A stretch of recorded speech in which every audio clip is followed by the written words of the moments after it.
Mesdames, Mesdemoiselles, Messieurs, bonjour. Merci de suivre votre émission Objection avec des sujets d'actualité.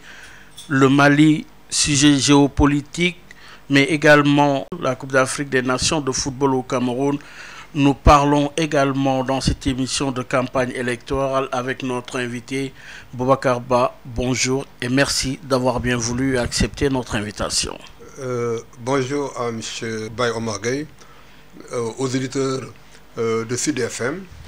Un réel plaisir de participer à cette grande émission, une émission très suivie, très écoutée par les Sénégalais, une émission qui est pratiquement aujourd'hui devenue institutionnelle du fait de son caractère, mais aussi du fait de son contenu et de l'approche. Merci beaucoup Boubacar Ba. Alors, vous l'avez dit, des sujets d'actualité. Oui, Boubacar Ba, vous êtes facilitateur dans le dossier du TER. Oui, parlez-nous un peu des impactés du TER en insistant sur les commerçants, entre autres. Oui, je vous remercie, M. Baye Omar Gueye. Je voudrais préciser que ce dossier était extrêmement difficile au départ. D'abord, moi, ce qui m'a impliqué dans ce dossier, c'est à la suite d'une audience que que Madame la Première Dame m'a accordée, en compagnie de M. Tcherno-Ndomba à l'époque, et on parlait de l'avenir de la banlieue, on a parlé des questions, des problèmes des jeunes et des femmes. J'ai retoqué en le disant tout simplement que vous ne pouvez pas gagner la banlieue avec ce problème lancinant pour le problème aujourd'hui des impacts du terrain. Les indemnisations sont trop faibles. On indemnise à 5 millions, 7 millions pour des concessions qui ont fait plus de 40 ans, 50 ans. 5 millions par famille. Par famille, par concession au départ. C'était ça qui était prévu. Alors, quand j'en ai parlé à la Première Ministre, elle a sursauté. Elle était surprise. Elle n'y croyait même pas. Et après, elle a fait ses vérifications et elle a immédiatement informé le président de la République, avec qui j'ai discuté en présence de Tchernoba. Et automatiquement, le président a convoqué les impacts du terre comment dire encore, à Diamniadio parce qu'il avait un problème de temps. Il devait voyager le lendemain.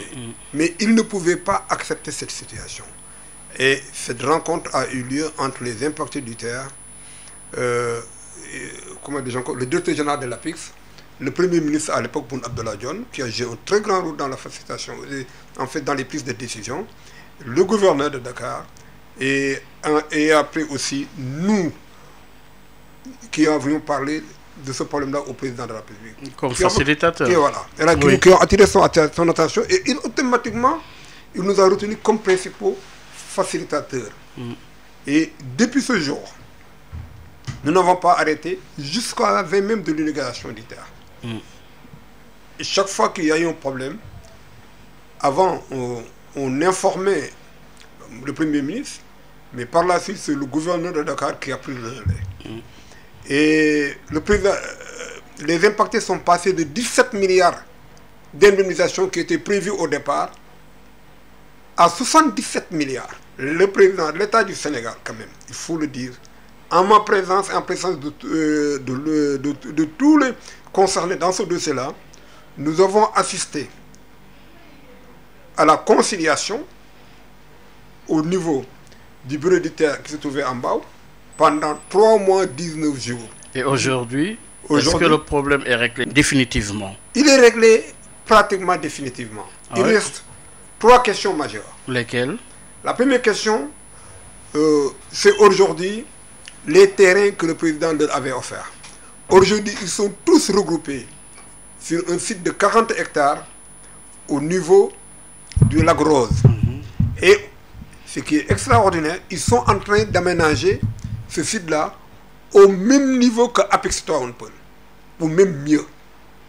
Nous nous y sommes rendus parce que c'était le grand problème. Lorsqu'ils ont été payés, ils ont eu des problèmes pour conserver leur argent. Oui, parce qu'ils étaient pressés de construire. Mais la plupart d'entre eux ont déjà acheté des maisons. Bon, ce qui se passe aujourd'hui, il y a cela, mais le deuxième niveau, c'est sur l'accompagnement social. Aujourd'hui, il est attendu une enveloppe de 80 à 120 millions pour ceux qui n'ont pas encore bénéficié de cet accompagnement. 120 millions pour combien de familles, combien de personnes? Oui, c'est-à-dire que c'était presque plus de 10 000 familles. Il reste, disons, 80. Et aujourd'hui, il y a un problème entre les impactés et l'APIX. Tantôt, les impactés disent c'est 120 personnes. L'APIX dit c'est 80. Mais c'est un problème gérable. Et au moment où je vous parle, ils sont en train de trouver des formules pour mettre tout le monde dans les bonnes dispositions. Okay. L'autre problème avec les commerçants, et c'est là où je voudrais m'arrêter. Le président de la République a pris toutes les dispositions nécessaires pour qu'un nouveau centre commercial soit construit, érigé à moins de 200 mètres de là où étaient les commerçants, c'est-à-dire dans le camp Thiaroye. C'est un centre commercial, c'est le plus grand de l'Afrique de l'Ouest, avec tous les comportements possibles. Vous aurez la couture dedans, vous aurez des cantines, mais vous aurez aussi un centre commercial avec des chambres fortes ultra modernes qui sont en train d'être réalisées là-bas. Alors, c'est la lenteur, cette lenteur, parce que ça fait depuis 3 ans que ce centre-là est en construction et qui n'arrive pas à être livré. Pourquoi? C'est pour des lenteurs. Et ça, dû à quoi? C'est dû à des problèmes de priorité selon le directeur général de l'APEX. Il a dit qu'à un moment donné, il fallait terminer les gares, permettre aux terres de démarrer pour après revenir sur le centre commercial. Oui. Mais je dis que ça a été très difficile pour les commerçants. Et c'est très difficile aujourd'hui pour les commerçants. Oui, parce que quelqu'un qui reste 3 ans, 4 ans sans activité, c'est difficile. Mais quand même, à chaque fois qu'il y a eu un problème, à chaque fois que nous avons senti qu'il allait y avoir un problème, nous avons interpellé le président de la République par personne interposée. Mais il faut reconnaître aussi que le président de la République dans ce dossier a été très diligent concernant les impactés. Et il m'écoute. Maintenant, c'est au niveau des commerçants qu'il faut faire vite. Parce que jusqu'à présent, il y a des places d'affaires. Il y a aujourd'hui des commerçants qui ne sont pas encore indemnisés. Là aussi, il y a un problème de gap entre l'APIX et les commerçants. Mais je crois que quand on avait plus de 3000 commerçants qui étaient dans des difficultés et qu'on finisse, qu'on se retrouve avec 100 commerçants, entre 100 et 60 commerçants, ce gap-là devait être réglé le plus rapidement possible par l'APIX. Et je dis, le président de la République a pris toutes les dispositions. Je ne le fais pas. Je ne dis pas cela pour lui faire plaisir, mais je dis que il a pris toutes les dispositions et il avait dit que je ne suis pas prêt. Cette terre-là, je ne l'ai pas réalisée pour satisfaire des Sénégalais au détriment d'autres. Oui.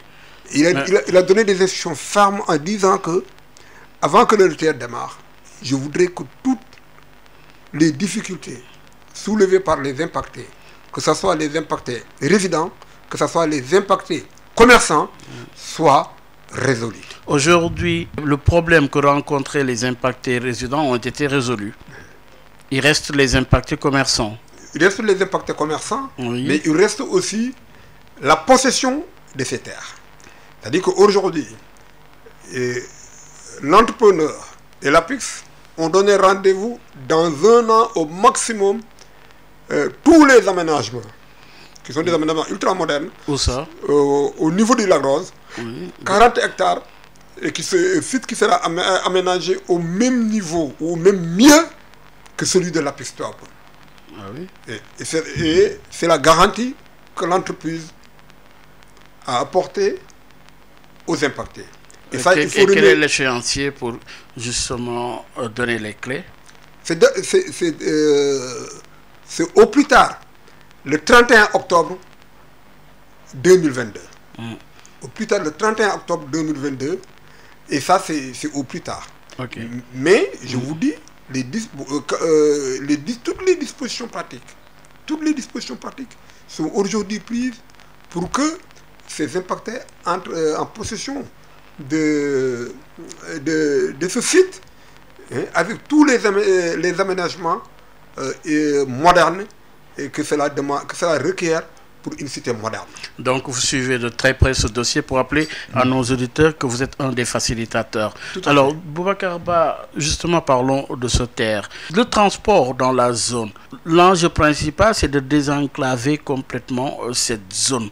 Quelle appréciation faites-vous justement après l'inauguration? Pensez-vous que finalement son rôle de désenclavement va aboutir? Oui, je dois dire que c'est un projet qui règle déjà des problèmes ponctuels, mais c'est un projet aussi futuriste. En quoi? Puisque, vous savez, le TER, c'est Dakar-Diamniadio. Oui. Mais quand vous allez à Paris, ou quand vous allez à Washington, à Bonn, ou même quand vous allez à New York, ils ont le train express régional.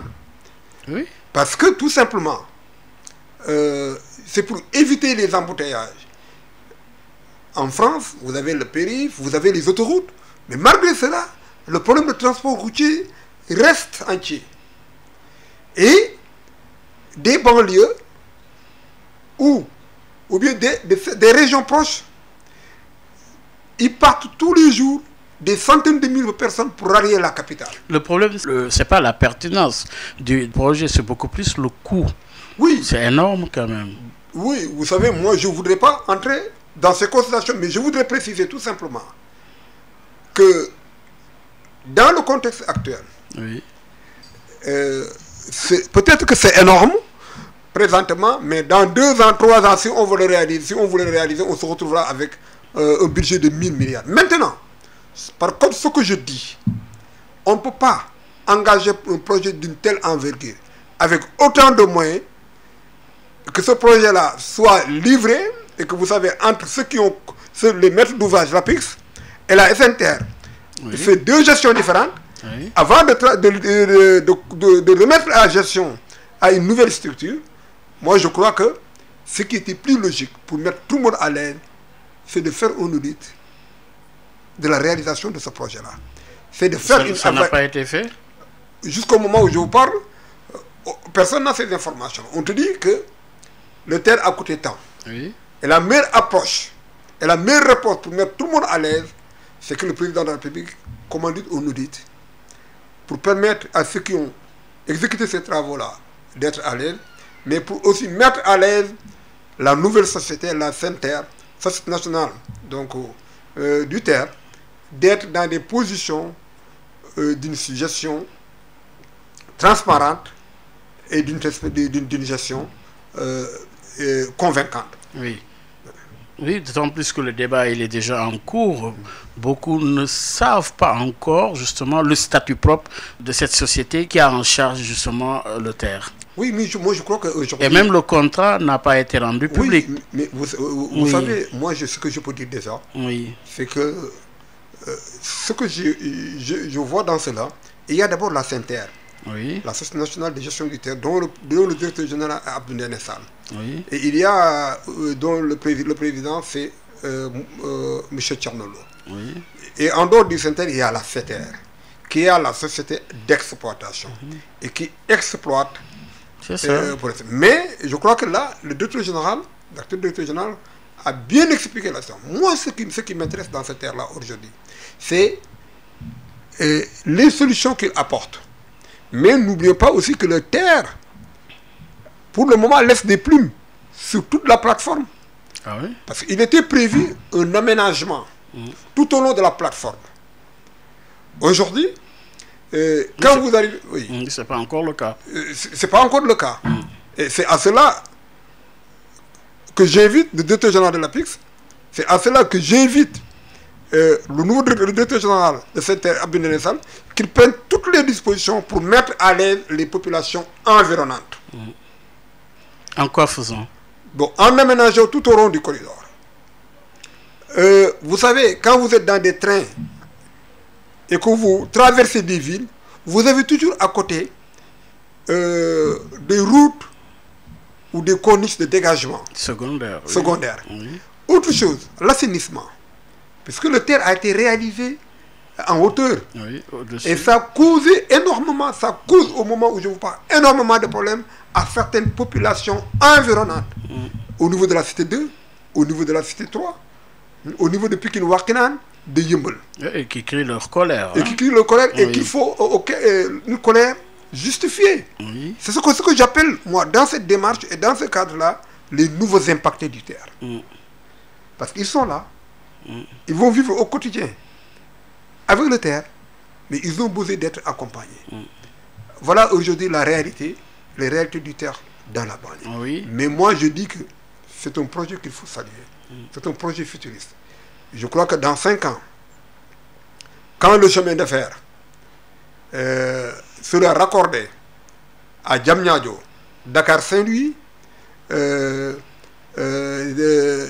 chemin de fer Diamniadio, Thiès, Guinguinéo, Tambacounda, Bamako, c'est en ce moment que les gens sentiront l'impact du terre. Oui, justement. Autrement dit maintenant. Oui. Pourquoi j'ai parlé des aménagements tout à l'heure? Oui. Aujourd'hui, on nous a construit, le terre, il est là. Oui. Mais vous traversez aujourd'hui des quartiers bouillants pour aller prendre le terre. Vous êtes un expert des questions de banlieue. Vous suivez de très près les dossiers liés à la banlieue. Aujourd'hui, se posent de grosses problématiques. Vous avez des problèmes d'insécurité. Vous avez également des problèmes d'inondation. Vous avez surtout des problèmes de l'employabilité des jeunes, c'est-à-dire du chômage. Je n'occulte pas la question des infrastructures de façon générale. Vous avez réfléchi sur ces questions, les questions de banlieue. Que retenir au regard de ces différentes problématiques liées également à l'existence de ce terre? Oui. Merci, M. Bayo-Magaye, d'introduire cette question qui me touche à fond. Ça se sent. Quand on parle de la banlieue, c'est comme si on parle une partie de moi. Mais pourquoi? Qu'est-ce qui explique justement ce lien? Ce lien-là, d'abord, est un lien affectif. Parce que d'abord, depuis 1967-68, je suis dans la banlieue. Donc j'ai vécu des époques. C'est une question de défi. C'est une question d'amélioration de cadre de vie. N'oubliez pas que quand on parle de la banlieue, la notion de banlieue, ça veut dire tout simplement périphérie. Oui. C'est-à-dire que tout autour de la ville, du centre, on dit que vous êtes de la banlieue, ça veut dire que vous êtes tout autour, vous habitez tout autour du centre, de la périphérie de la capitale. Mais vous avez, en 1986-97, quand je suis revenu d'Europe, de Paris notamment, et de Grenoble, j'avais une expérience, j'ai vécu une expérience là-bas, exceptionnelle à Grenoble. J'ai vu les jeunes arabes, les jeunes africains. On avait commencé déjà à les catégoriser et à leur créer des cités.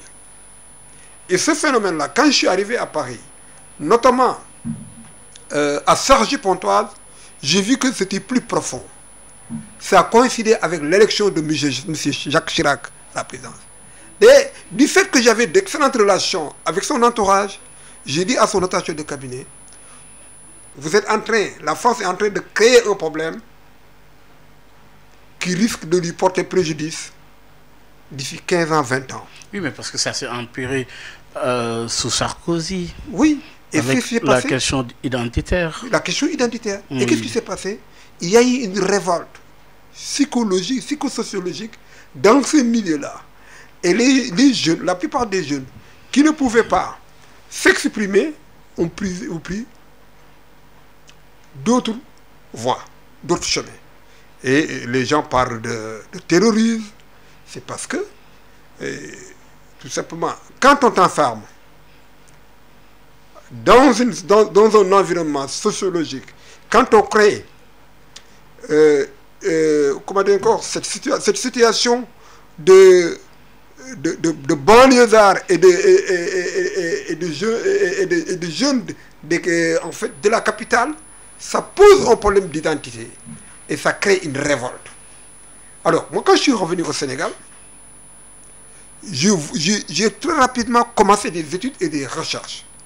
Mais vous savez, ce qui s'est passé automatiquement, il y a eu les inondations. Ces grandes inondations en 2005. Auparavant, il y en avait eu. Il n'y a jamais eu de solution. Des gens ne sont limités à des situations de pompage avec le plan Orsec et après, c'est parti. Mais moi, quand je suis arrivé, j'ai pris une équipe de caméramans. Nous avons d'abord commencé, je pense sur le compteur à JICAP, nous avons commencé à filmer les zones inondées. À un moment donné, on s'est rendu compte que le mal était plus profond qu'on ne le pense. Ah oui, comment? Parce que tout simplement, quand vous entrez à Djidé Tcharekou, vous faites 100 mètres, vous avez en face de vous des maisons déjà englouties dans l'eau. Vous avez des pères de famille aujourd'hui qui sont coincés parce qu'ils sont à la retraite, qui n'ont pas de moyens, qui étaient dans cette situation-là. Et au fur et à mesure que j'arrive, Djidé Tcharekou, Médina Gounass, Madialé, Yeumbeul Nord, Yeumbeul Sud, j'ai dit non, ça c'est extraordinaire. Et là, on a commencé à voir des types de reptiles qui frôlent des monstres grandis dans ces zones-là. Je suis allé voir M. Hassan Ba à l'époque, je lui ai dit, j'ai besoin d'un hélicoptère. Parce que ce que j'ai vu dans la banlieue, c'est une catastrophe si on laisse ça. Ça me rappelle les films que je regarde sur Nagasaki, sur Nicaragua ou sur le Vietnam. Il me dit, qu'est-ce que tu dis? Je dis, venez regarder ce film que j'ai commencé à réaliser. Et je dis qu'il faut pousser la réflexion, il faut pousser la recherche. Et, me comprenant et connaissant ma détermination, il m'a emmené auprès de M. Bekay Diop. Après, on est allé voir le général Fall, qui a mis à notre disposition un hélicoptère. Je me rappelle, c'est avec une équipe camerounaise que nous avons filmé la banlieue. Et quand nous avons terminé ce film-là, nous avons monté, nous avons réalisé un documentaire de 9 minutes que je lui ai remis et que je lui ai dit de transmettre ça au président Wade. Un soir, en dîner, le président... C'est ce qui a expliqué plus tard le lancement du plan Diakhaï et du programme spécial banlieue. Oui. Parce qu'en réalité, au FEJBAN, ce n'était pas l'objectif de Wade. Oui. Quand nous avons discuté sur les questions de banlieue, quand je ne cessais pas de lui envoyer des réflexions sur la situation des banlieues, oui. Oui. Il a commencé à cogiter ce qu'on appelle le programme spécial banlieue. À l'époque, je lui ai dit que je n'ai pas besoin de structure. Et j'ai travaillé avec l'ATER à l'époque, avec Ibrahim Ndiaye à sa tête, oui. qui est jusqu'à présent directeur général de l'AGEROUTE, oui. et avec qui nous avons fait un excellent travail sur les infrastructures de la banlieue. Oui, alors, oui, maintenant que le diagnostic a été fait, des solutions ont été apportées sous Wade, mais cela persiste également jusqu'à présent. La question de l'insécurité liée à la question des inondations, mais également vous avez les questions d'infrastructure.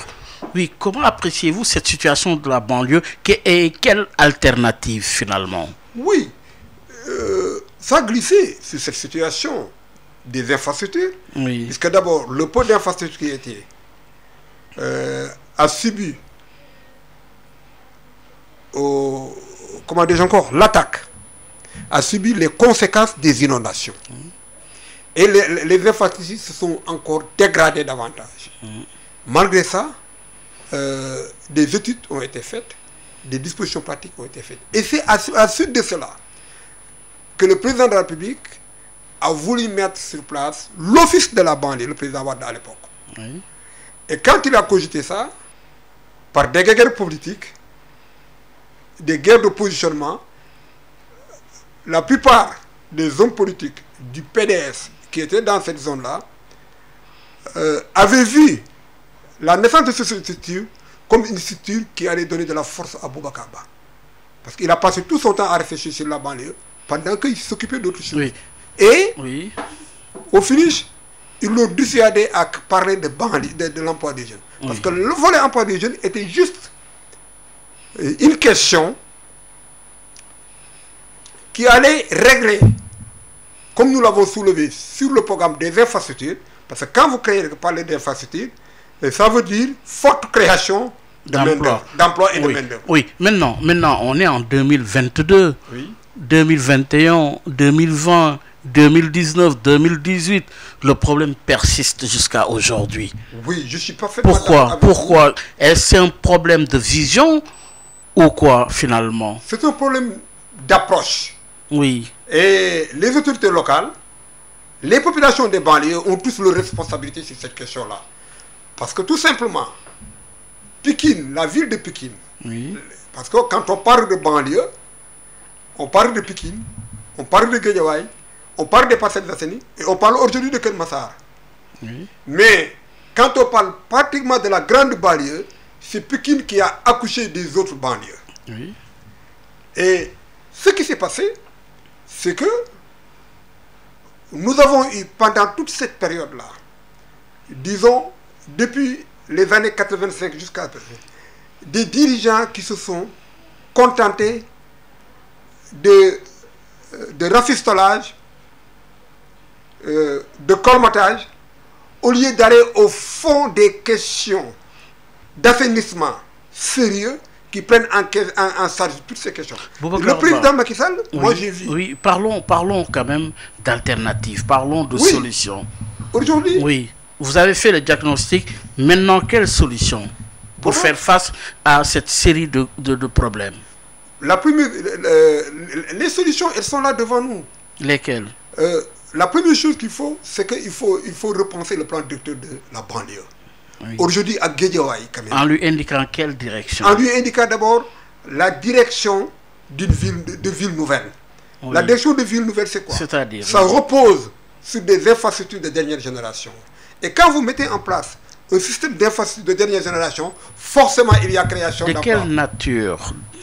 Des infrastructures routières d'abord. Oui, c'est le cas présentement. Il n'y a plus besoin quand même de construire des routes. Aujourd'hui, je vous donne un exemple à Pikine. Oui.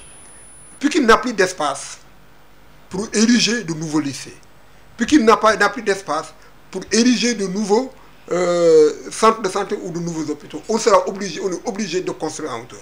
Moi, aujourd'hui, l'appel que je... Mais à qui imputerez-vous cette responsabilité? Mais à l'ensemble des autorités, à l'ensemble des Pikinois. Oui, municipal aussi. Municipal aussi. Oui. Mais quand même, il faut reconnaître que depuis 3 ans, il y a des efforts notoires qui sont en train d'être faits, mais qu'il reste encore beaucoup plus à faire. Parlons des solutions.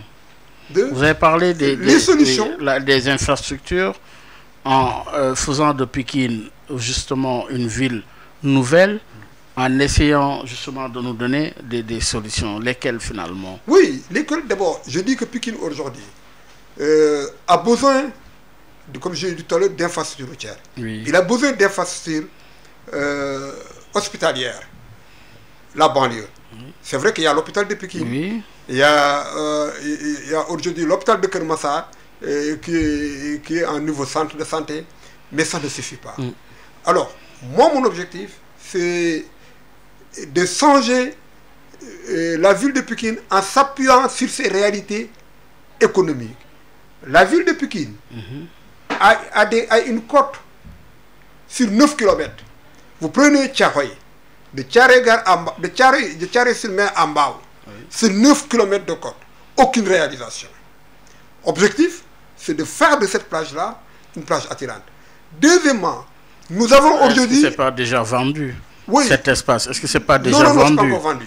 Nous avons aujourd'hui le chemin de fer qui traverse la commune de Thiaroye, la commune de Diamaguène-Sicap, la commune de Mbao.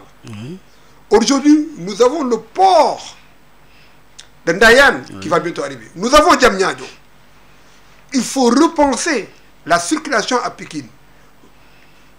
Il faut repenser cette partie de Pikine en y réalisant de nouvelles infrastructures routières. Autre élément, dans cette zone, la plupart des industries qui étaient logées sont aujourd'hui délocalisées vers Diamniadio. Qu'est-ce qui se passe aujourd'hui?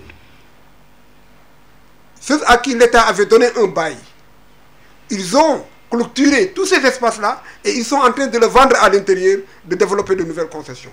C'est au niveau de cette zone-là, c'est la seule réserve foncière, mais qui est directement rattachée à Diamniadio et à Ndayane, que moi je propose une nouvelle cité des affaires. tout au long de cette zone-là.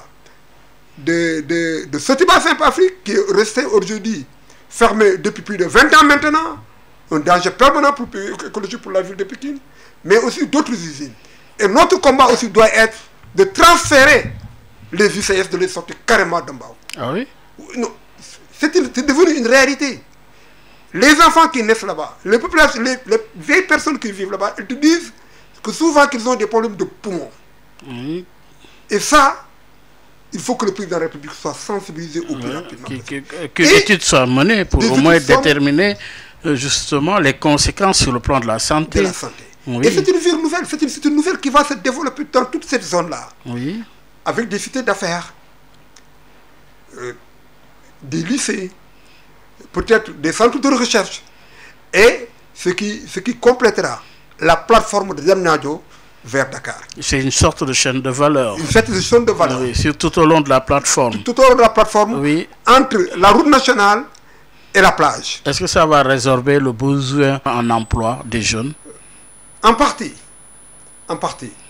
Puisque, dans la banlieue quand même, il faut reconnaître que la grille d'emploi la plus importante se trouve chez les artisans.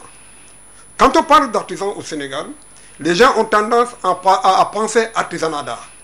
Mais tout ce qui est métier de l'automobile, tout ce qui est métier de menuiserie, bois, aluminium, fer, sont logés dans l'artisanat. S'y ajoute maintenant la chaudronnerie, s'y ajoute ceux qui sont dans la conception des pirogues ou autres. C'est toute une chaîne de valeur oui. qu'il faut encadrer et accompagner. Oui, et en faire et moderniser. Oui. Moi, dans le programme emploi des jeunes banlieues, je suis contre le fait qu'on prenne tous les mécaniciens, qu'on les amène à Diamniadio. Dans le processus que j'avais proposé, j'avais dit que dans chaque commune, il y a de l'espace au moins, on peut trouver 600 mètres carrés, 1000 mètres carrés, 2000 mètres carrés, où nous avons ce qu'on appelle un bloc qui concerne les métiers de l'automobile, où nous avons un bloc qui concerne les métiers de la menuiserie et de l'artisanat d'art. Oui. Et ça allait fixer ces jeunes dans le programme, mais aussi il fallait travailler au recyclage de ces patrons que nous avons aujourd'hui qui sont dépassés par la technologie.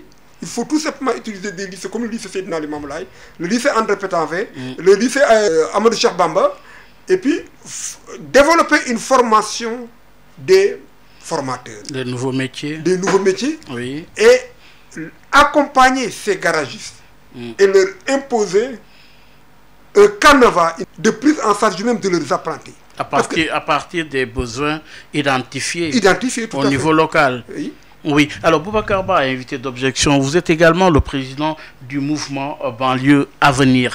Banlieue Avenir est un mouvement qui est un mouvement politique. Absolument.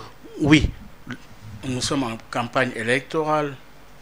Comment se présente Boubacar Ba en de pareilles périodes? Oui, c'est dommage que je sois dans cette situation. Pourquoi dommage? Puisque la banlieue, notamment la ville de Pékin, je la porte dans mon cœur. Oui. J'ai passé une bonne partie de ma vie à faire des études et des recherches sur les questions et les problèmes de la banlieue. Jusqu'à présent, vous n'avez pas encore de possibilité pour réaliser vos propres projets. Il y avait un début avec le président Wade. Oui. Parce qu'il a compris ce que je suis même allé jusqu'à segmenter les différents types de banlieues. Ce qu'on appelle la banlieue proche. Quand vous allez à Dakar aujourd'hui, ici, à côté, vous avez Rebeuss. C'est une banlieue dans la capitale. Mais après, vous avez ce qu'on appelle la banlieue proche et la semi-banlieue. La plupart des quartiers, des SICAP aujourd'hui, ne sont plus ce qu'elles étaient dans le temps. Oui. Finalement, tout est banlieue. 80%. Mais nous avons aussi ce qu'on appelle la grande banlieue, c'est Pikine-Guédiawaye. Et en dehors de ça, nous avons ce qu'on appelle les banlieues de l'intérieur. Dans certaines villes comme Kaolack, comme Saint-Louis, comme Ziguinchor, ils ont leur propre banlieue. Mais enfin, nous avons ce qu'on appelle les nouveaux types de banlieues autour des capitales religieuses, des cités religieuses. Quand vous allez à Touba, on vous parle des Santian. Quand vous allez à Touaoun, vous avez vu toute cette partie-là après la voie ferrée. Est-ce que vous n'avez pas peur de diviser un peu les populations en les segmentant de cette sorte? Populations issues de la banlieue ou bien issues d'autres zones? Voilà justement mon combat. Oui. C'est de refuser cela. C'est de montrer tout simplement que le cadre de vie, le niveau de vie doit être amélioré à tous les niveaux. L'objectif final, c'est ça? L'objectif final, c'est que c'est une amélioration du cadre de vie et du niveau de vie. Et vous enlèverez le mot banlieue plus tard. Vous savez, la notion de banlieue, c'est tout autour. Les gens parlent de périphérie, mais moi, je n'aime pas la terminologie préférée. On te dit que voilà le centre-ville, voilà la banlieue. Une banlieue, c'est un cadre de vie. Elle est un cadre de vie. C'est les jeunes qui travaillent, c'est les personnes... C'est pour vous une identité géographique, c'est tout? Pour moi, c'est juste une identité géographique. Alors, qu'il faut améliorer maintenant, pour laquelle il faut améliorer son cadre de vie pour permettre à tous ceux qui évoluent, quand ils rentrent le soir, de travailler, de dormir aisément. Quand ils vont au stade, d'aller au stade calmement, en leur dotant d'infrastructures de dernière génération au même titre que les centres. Oui, alors, oui, Boubacar Ba, parlons de politique maintenant. On en parlait tout à l'heure, vous êtes un homme politique. Tout à fait. Un homme politique qui a créé le mouvement Banlieue Avenir.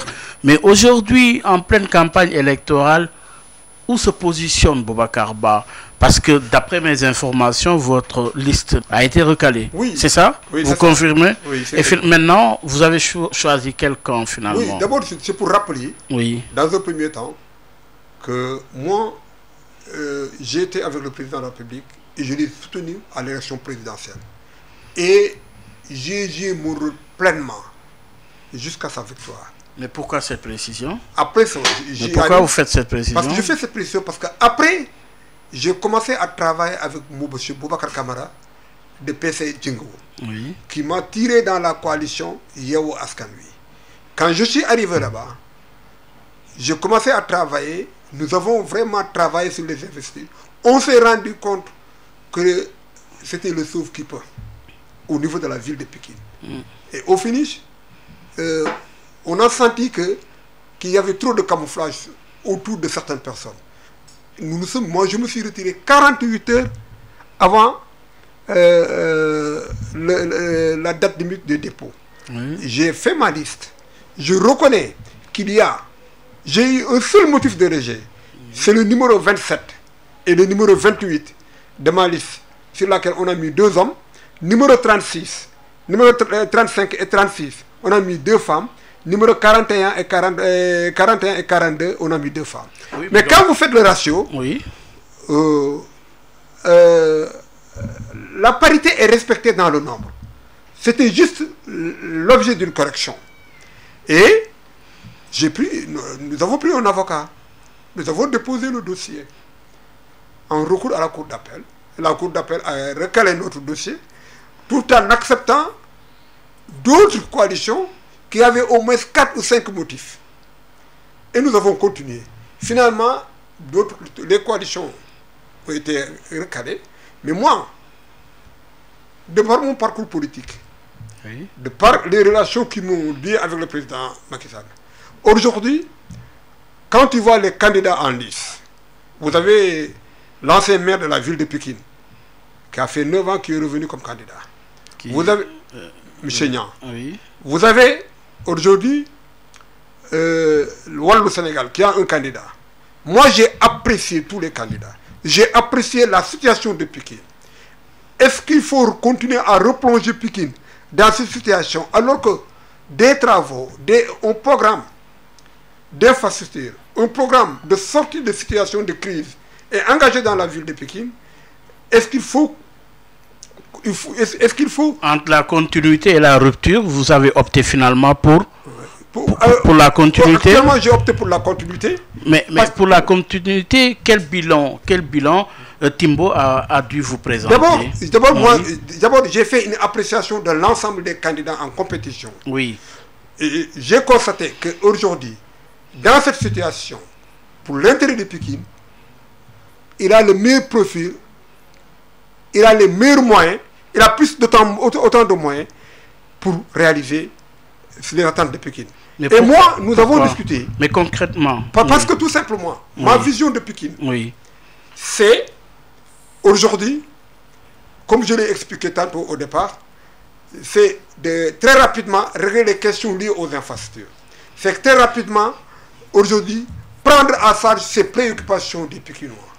Et aujourd'hui, pendant que nous sommes là, pendant que le président Macky Sall est là, j'estime que ensemble, si nous mettons nos forces ensemble, nous pouvons très rapidement répondre à ces questions urgentes qui ne peuvent pas attendre. Vous avez discuté sur la base d'un cahier de charge. Nous avons discuté sur la base d'un cahier de charge. Qui porte sur quoi concrètement? Mais qui porte d'abord sur les questions d'infrastructure, qui porte sur la sécurité, qui porte sur l'assainissement, qui porte aussi, quand je parle d'infrastructure, je parle d'infrastructure sportive, je parle d'infrastructure scolaire, mais je parle aussi d'infrastructure routière. Aujourd'hui, vous avez la route des Niayes de Pékin. Oui. Vous la regardez, vous l'observez, et vous avez mal. Des travaux ont été commencés, elles se sont arrêtées à la rue 10. Dans le programme que nous sommes engagés, autour duquel nous sommes engagés, avec Timbo, pour sortir de ça, c'est de faire de la route des Niayes, du tribunal départemental de Pékin jusqu'au Passotaré et le futur Champs-Élysées de Pékin.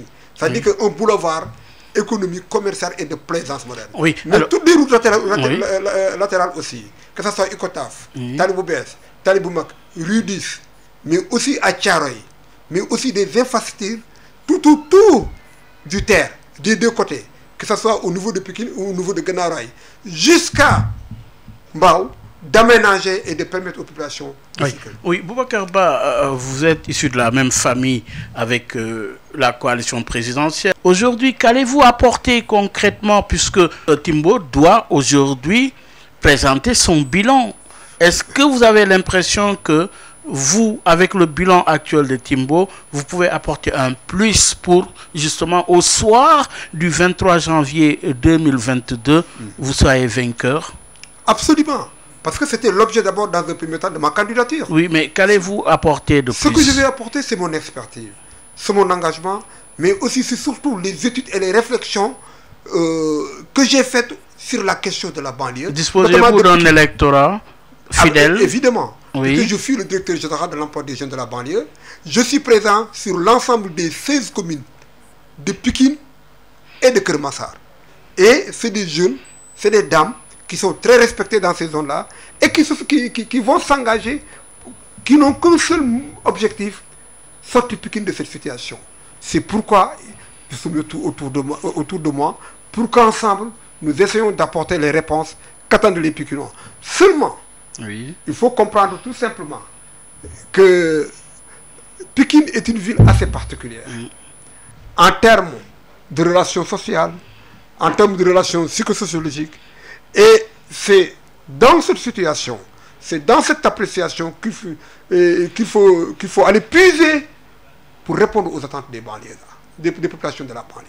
Je dis qu'aujourd'hui, notre objectif, c'est de profiter de la position que nous avons pour aller avec un cahier de charge vers l'État du Sénégal pour lui dire voilà les compétences transférées qui concernent la ville de Pékin, mais voilà aussi un programme qui ne peut être réalisé que par l'État, mais aussi voilà un programme que nous allons dérouler avec nos partenaires étrangers. Et moi, j'ai écouté Timbo. Aujourd'hui, les gens parlent de Timbo. Moi, quand je l'ai écouté, quand je l'ai rencontré, j'ai vu un homme structuré. Si on était candidat, si notre candidature n'était pas validée, était validée, aujourd'hui on serait en train de présenter notre programme. Mais est-ce qu'il faut mettre ce programme-là dans les tiroirs, les garder encore pour 5 ans et laisser les populations moisir dans cette situation-là? Il y a des préoccupations urgentes en banlieue auxquelles il faut faire face. Ils ont essayé ce qu'ils peuvent. Aujourd'hui, ils sont encore là. Le président Macky Sall a une volonté très nette et précise concernant le département de Pékin. Il y a eu des travaux qui ont été engagés, des travaux d'infrastructure dans la banlieue. Oui. Et elles ont été bloquées pendant 2 ans, 3 ans.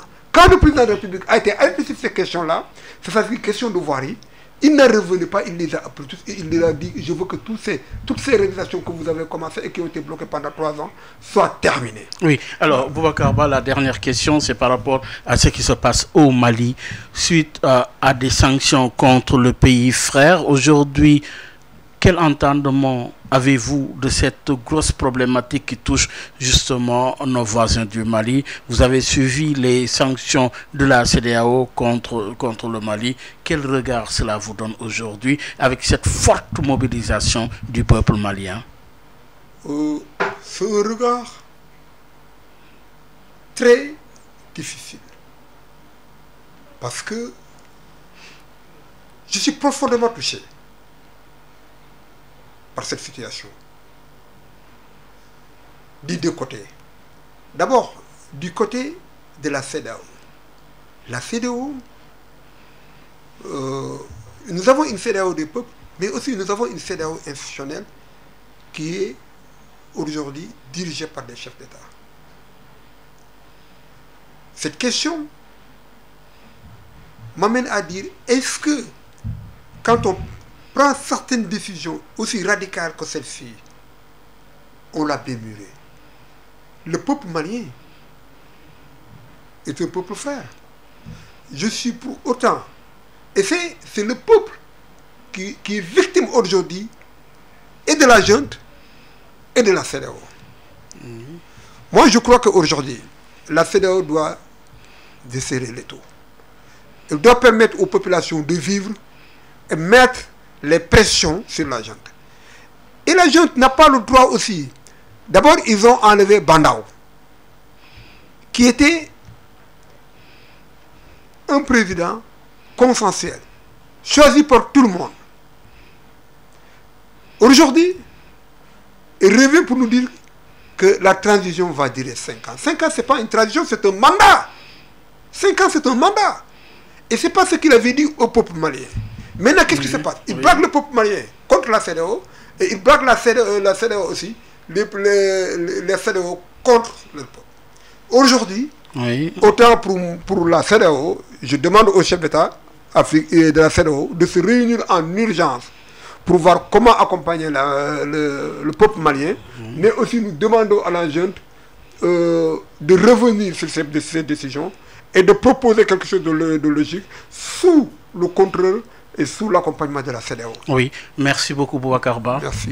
3 questions ont été agitées et discutées. Vous y avez donné votre point de vue, votre opinion, notamment sur la crise qui secoue le Mali actuellement avec les sanctions de la CEDEAO. Vous avez également parlé des questions de la banlieue. Vous avez également insisté sur les élections. Ça a été un plaisir encore une fois pour rappeler que vous êtes également l'homme des banlieues, puisque vous en êtes le président du mouvement Banlieue à venir. Merci beaucoup. Merci Bayo Mangay, merci au groupe Sudcom, merci aussi à tous les auditeurs de Sud FM. Mesdames et messieurs, ça en est tout. Merci de nous avoir suivis. Rendez-vous dimanche prochain avec un autre invité et pleine campagne pour qu'au soir du 23 janvier, le meilleur gagne. Merci. Au revoir et à dimanche prochain. Également, un grand bravo à l'équipe digitale à la tête à Lune Patra Sossé et son duo du jour, Abdoulaye. Au revoir.